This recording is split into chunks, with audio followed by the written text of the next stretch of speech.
Hello everybody, Mannix here. Got a knife review for you right here, right now. Feel free to subscribe, hit that little bell notification if you do not want to miss my weekly videos of knives, gear, flashlight videos, EDC stuff, so on and so forth. Feel free to support me on Patreon, link in the description. Thank you so much for watching. Let's get right into it. This is the Spyderco Endura. Classic knife right here. Very popular, still good. This is the Endura 4. This knife has gone through a handful of design revisions over the decades now, but this is the one they've stuck with for quite some time. Let's get the specs out of the way real quick. Overall length, 8.75 inches. Handle length of 5 inches on the nose. Blade length being 3.75 inches. Weighs 3.4 ounces, according to Spyderco's official website. VG10. Blade steel on here. Satin finish. Full flat ground on this model. FRN handle scales with the signature volcano grip Spyderco does. We have skeletonized, flush-mounted stainless steel liners in there. Tip up, tip down, left and right hand carry. Great pocket clip right here. Little backspacer right there. Lockback design. You can see the jimping on the spine of the blade as well. In the upper portion of the spine of the handle right there. Screw construction. Very simple design. There's not really a whole lot going on here. It's not the most beautiful knife in the world. This one happens to be the orange, my favorite, but you can get this in a multitude of colors, and of course black if you wish. I think these retail at $136, somewhere around there, but you can get these for around the $90 range currently in late 2022, as I'm filming this right now. It's on the pricey side. Spyderco has raised their retail price across the board a couple of years ago. These used to be closer to like the $60 range. That's a very good deal for a knife like this. 90 bucks. You know, it's still a great knife, but that's a little pricey. I'm going to admit, it's not even US made. These are made in Japan. Either way, it's a great EDC knife slash tactical blade. It's not the strongest knife in the world. It's just a lockback. Lockbacks are stronger than liner locks, but these days, again, 2022, we have plenty of other locking mechanisms out there that are stronger and faster and more efficient to use than lockbacks. I think lockbacks are a bit outdated, personally. I mean, when you're comparing these to the triad locks Cold Steel has, which essentially is a stiffer, deeper lockback with an integral stop pin, I think lockbacks are a little outdated. Just my opinion. But they're still good. They still work well. What are you doing with your knives? Or do you need a triad lock? Do you need a crazy locking mechanism that makes it lock up like a bank vault, lets your knife pry open crates or something? Probably not. So it's fine. I'm not trying to say it's a bad locking mechanism or anything. I just think we have better ones these days. But you could say that for a lot of things, can't you? So it's a long knife. It's very slim, actually. Relatively slim as far as its thickness goes, but as far as its width goes, it's on the slimmer side. It's not as wide as some other knives out there. It's comfortable. It's not the most comfortable knife in the world. Spyderco's got some excellent ergonomics on a lot of their knives. But this one, the reason it's less comfortable than the others is because it's so slim. If they made it thicker and then made deeper cutouts and choils, yeah, it would be more comfortable. Because the knife is on the slimmer side, that's kind of where that falls into place. Very smooth action. I love the thumb hole in the Spyderco's. They're cut at 90 degrees in the blade right there, so it catches your thumb every single time. Very sharp.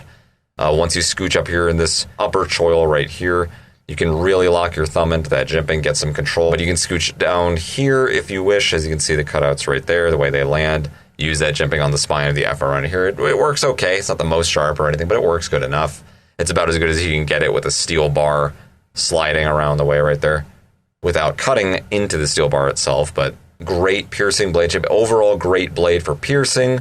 Good for slicing. It doesn't have a ton of belly or anything. It's just a little bit more curved than a Wharncliffe. So it's a good overall user blade for EDC. You have quite a bit of length. It's a long knife, actually. It's not short. It's not a very wide or huge heavy knife or anything, but it's long. It's slim. There's a lot of reach you have here. So if you're just talking about cutting stuff, it's great. When you get into strength and prying and twisting and doing harder work, and maybe not the best knife, but it is a medium strength blade. Medium duty knife. Again, the steel liners in there help with the torsional rigidity. Grippy. It's not super grippy or super sandpapery or anything, but it's grippy with that volcano grip. I love the volcano grip. Hands down, my favorite pattern for an FRN handle.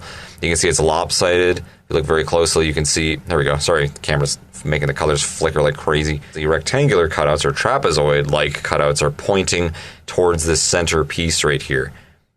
Regardless of what angle it's coming from, they're all pointing towards here. And then inside of there is a circular cutout, or dimple, I should say, in them. The volcano grip just kicks ass. It's bi-directional, works both ways, going up, going down with the tip of your thumb. As you can see, the cutouts right here, where they're shot down acts as grip as you're going down and as you're going up. The dimples, as you can see right there, inside of these squares, whatever you want to call those things, provide you traction that way.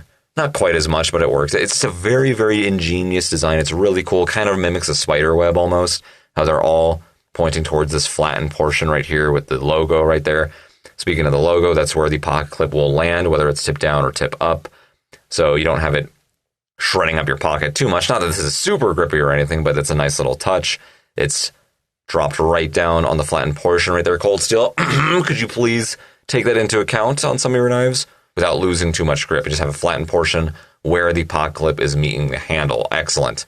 Great pocket clip, shoots up, plateaus, then it pinches down. It doesn't do that crappy, shoots up and then kind of gradually shoots down into the pinching portion of itself to grip your pocket. No. Plateau. I like that. Some people may not like that, though. I shouldn't have called it crappy. I mean, it's not everybody's preference. I mean, this could snag on things a little easier, I suppose. But overall, I think it's perfection. Great pocket clip right here, other than not being a loop over.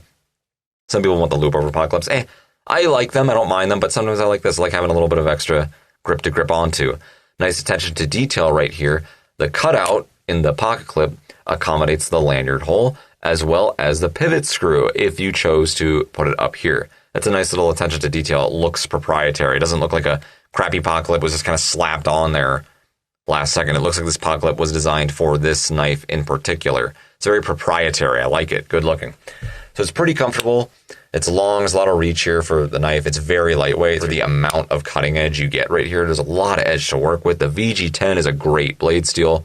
Not the best in the world, but it's not bad either. It's miles above 8CR13 MOV. It's better than AUS 8, I say anyway. Very, very good rust and corrosion resistance.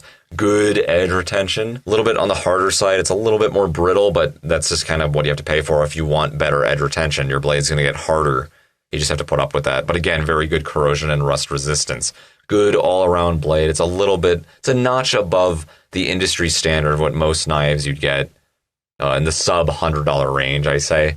There's exceptions. And again, because these Spydercos are more expensive now, man, I would like to say it's more like $65 or so, but $90, it's a little expensive.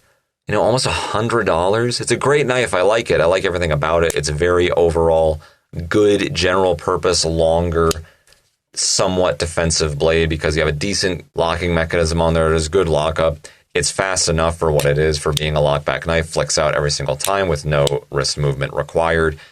Even with this, it's a good lockup overall, and you have a lot of cutting edge. Very great blade steel. Really, really sharp, just like all Spydercos are out of the box.